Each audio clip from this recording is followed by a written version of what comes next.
सरकार कहती है हमने ये कर दिया वो कर दिया, बड़े बड़े एयरपोर्ट बना दिए, पर क्या हुआ? अब आप सोचिए कि देश की कितनी दुर्दशा हुई है कि गोदी पत्रकार भी मोदी से सवाल पूछ रहा है। वहीं दोस्तों ध्रुव राठी ने इंडिगो को लेकर ये कहा, सवाल ये है कि देश की सबसे बड़ी एयरलाइंस इस तरीके से अचानक से कैसे कोलैप्स हो गई। इसके पीछे कारण है इंडिगो की मिसमैनेजमेंट और शायद से सरकार को ब्लैकमेल करने की कोशिश। और अभी इंडिगो फ्लाइट्स को लेकर कोर्ट ने क्या एक्शन लिया है और कैसे तमिलनाडु में क्रिश्चियन एंड हिंदू खुलेआम गाय मांस खाते हैं। यहाँ बिकता है यहाँ पर गौ माता का मीट। और साथ ही क्या अमिताभ बच्चन का भी डबल वोटर आईडी कार्ड है और क्यों रूबी का लियाकत की इंसल्ट हो रही है और धुरंधर मूवी को लेकर क्या अपडेट है, सारा कुछ जानेंगे इस वीडियो में। लेकिन उससे पहले प्लीज वीडियो को लाइक करके चैनल को सब्सक्राइब कर लो। तो दोस्तों इंडिगो के ऑपरेशन में लगातार 5 दिनों से कोई भी सुधार दिखाई नहीं दे रहा है और इन 5 दिनों में 2000 से भी ज्यादा फ्लाइट कैंसिल हो चुकी है और इन्हीं कारणों की वजह से रोजाना फ्लाइट में डिले पर डिले देखने को मिलता है। जैसे ये देखिए, इंडिगो की फ्लाइट कैंसिल होने की वजह से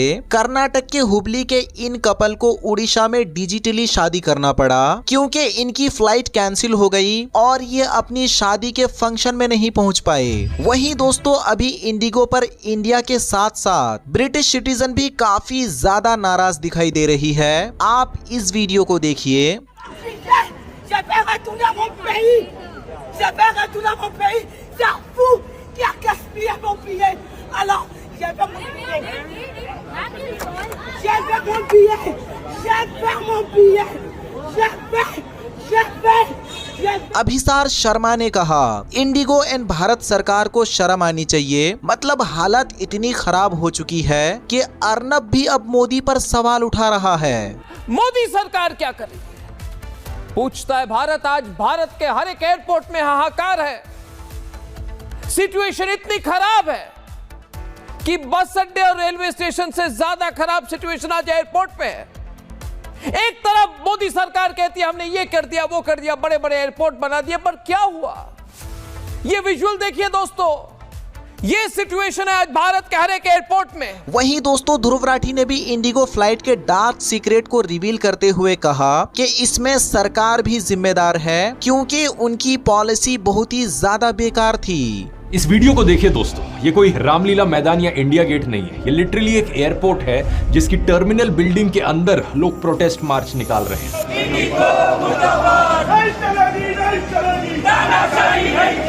पिछले 3 दिनों से इंडिया के लगभग हर मेजर एयरपोर्ट पर अफरा तफरी मची हुई है। लोग चिल्ला रहे हैं, चीख रहे हैं।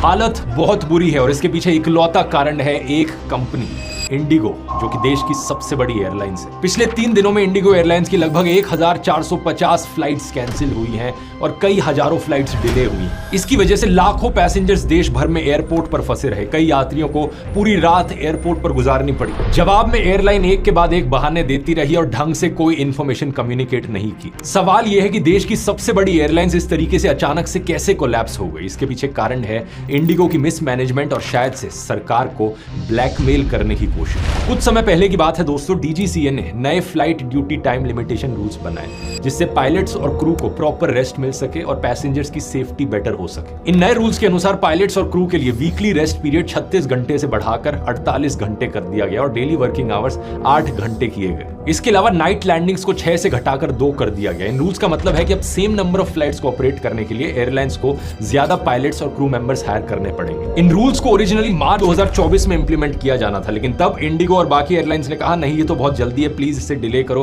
क्योंकि हमें थोड़ा समय चाहिए नए पायलट्स और क्रू मेंबर्स को हायर करने के लिए। लेकिन 18 महीने का टाइम दिए जाने के बाद भी इंडिगो ने ढंग से हायरिंग नहीं करी। एयरलाइंस पायलट एसोसिएशन के प्रेसिडेंट सैम थॉमस का कहना है कि जब भी रूल्स एयरलाइंस के फेवर में नहीं होते तो एयरलाइंस फ्लाइट डिले कर देती हैं या कैंसिल कर देती हैं ताकि सरकार पर रूल्स चेंज करने का प्रेशर बनाया जा सके। इसलिए कहा जा रहा है कि इस तरीके से फ्लाइट्स को कैंसिल करना यह कोई प्लानिंग फेलियर नहीं था बल्कि एक कैलकुलेटेड स्ट्रैटेजी थी। जानबूझकर अफरा तफरी मचा दो एयरपोर्ट पर ताकि डीजीसीए मजबूर हो जाए इन रूल्स को वापस लेने पर। इस पूरे मुद्दे के पीछे दोस्तों एक रूट कॉज है एविएशन सेक्टर का इंडिया में एक मोनोपोली या डुओपोली बन जाना। आज के दिन इंडियन एविएशन के मार्केट में इंडिगो का मार्केट शेयर 65% पर है और एयर इंडिया का 30%। इन दोनों के अलावा लगभग सारी एयरलाइंस खत्म हो चुकी हैं। तो आज के दिन अगर एक पैसेंजर खड़ा होकर बोले कि मैं इंडिगो को बॉयकॉट करना चाहता हूं, ये लिटरली पॉसिबल ही नहीं होगा। ये बड़े अफसोस की बात है दोस्तों, क्योंकि आज से 20 साल पहले ढेर सारे ऑप्शंस हुआ करते थे। Go Air, air Asia, jet airway, spice jet, Kingfisher airlines, एक समय पर इतनी सारी एयरलाइंस होती थी,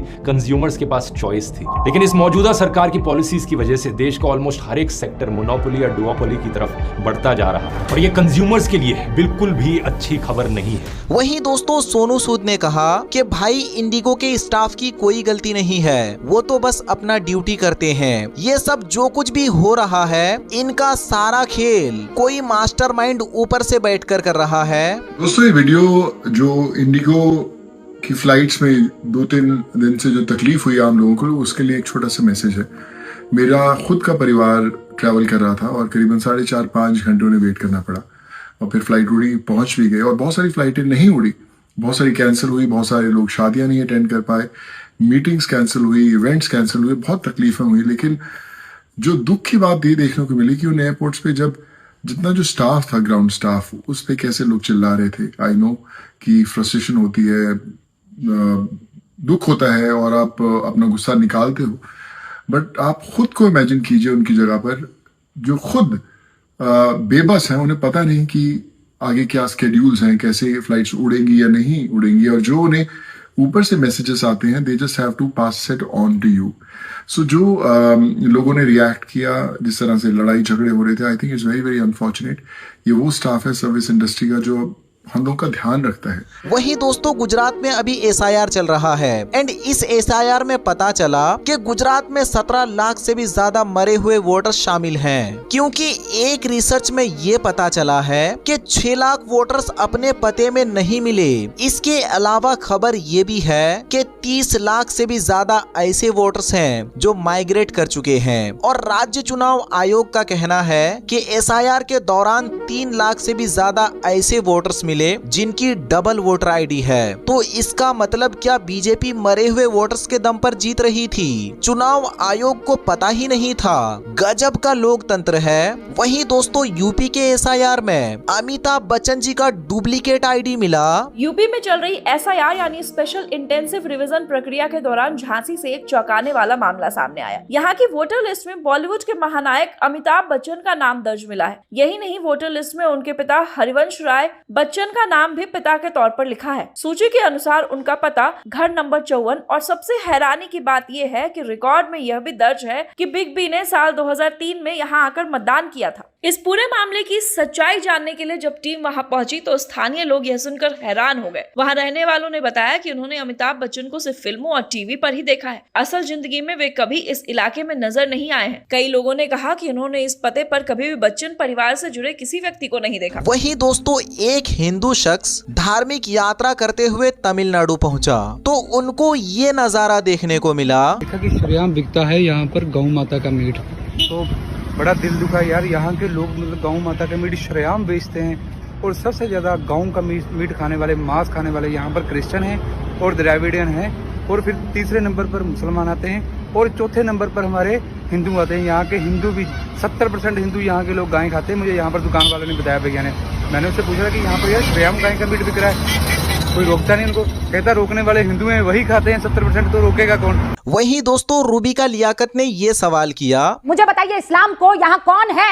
बीजेपी का एक नाम बताइए जिसने इस्लाम के बारे में, मोहम्मद सल्लल्लाहु अलैहि वसल्लम के बारे में, या फिर उनके अहलो अयाल के बारे में ऐसी कोई बात बोली हो? चलिए मैं आप ही से काउंटर सवाल, ज्यादा चालाकी मत कीजिए। अरे काउंटर सवाल पूछ देता हूं, ज्यादा चालाकी मत कीजिएगा, चालाकी मत कीजिएगा। अब सतीश जी इसका जवाब दे ही रहे थे, मगर ये जवाब सुन ही नहीं रही थी। मतलब ये औरत पूरी तरह से पागल हो चुकी है। She is mentally sick, her parents should admit her in A mental hospital immediately. वहीं दोस्तों धुरंधर मूवी को बॉयकॉट किया जा रहा था due to this, but unfortunately movie इतनी अच्छी है कि लोग अभी भर भर के थिएटर में जा रहे हैं, और ट्रोलिंग करने वालों की मुंह बंद हो चुकी है, क्योंकि ये मूवी रणवीर सिंह की one of the highest opening वाली मूवी बन चुकी है। वैसे दोस्तों आज के वीडियो के लिए इतना ही अपडेट था। अगर ये वीडियो आपको जरा सा भी पसंद आया हो तो प्लीज वीडियो को लाइक करके चैनल को सब्सक्राइब जरूर कर लेना। बहुत बहुत धन्यवाद। जितने आपको बंदे दिख रहे हैं सबने बीजेपी को वोट दिया है, और सबके वोटों की वजह से ही बीजेपी आज चुन के आई, लेकिन हिंदुओं पे ही आज अत्याचार हो। सोना की बुलडोजर क्यों चलाया जा रहा है? बुलडोजर बिना मतलब के चलाया जा रहा है। जो 5 साल पहले आरएसएस की बिल्डिंग बनी है उसके आगे की जगह साफ करके पता नहीं क्या बनाना चाहते हैं। वही तो मैं सवाल कर रहा हूँ। दिल्ली में भाजपा की सरकार है, केंद्र में भाजपा की सरकार है, दोनों जगह भाजपा ही है। आखिर इस तरह से हिंदुओं पर क्यों चीजें हो रही है? क्यों आरएसएस से वाहवाही लेने के लिए हो रही है सर? हिंदुओं की सरकार नहीं है बीजेपी। लगेगी आग तो आएंगे घर के ही जद में। यहाँ पर सिर्फ हमारा मकान थोड़ी।